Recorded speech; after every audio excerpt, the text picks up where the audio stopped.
Hi friends, నేను మీకు ఈరోజు చూపించే ప్లాంట్ పసుపు చెట్లు. చూడండి, పసుపు ఇక్కడ.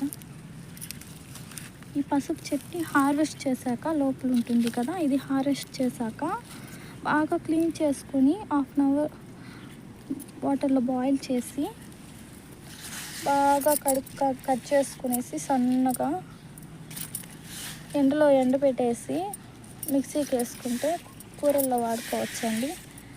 ఒంటికి పూసుకునే పసుపుకి అలా అవసరం లేదు, బాయిల్ చేయని అవసరం లేదు. అలానే ఎండబెట్టేసి మిక్సీకి వేసుకొని ఒంటికి పూసుకోవచ్చు. ప్రతి ఒక్క చెట్టు ఇంట్లో ఉంటే మంచిదే కదా అండి. అందుబాటులో ఉంటే అవసరమైనప్పుడు యూస్ చేసుకోవచ్చు. ఇక్కడ ఒక చెట్టు ఉంది. అండ్ పిలకలు, ఇవి ఎక్కువగా పిలకలు పెడతాయి.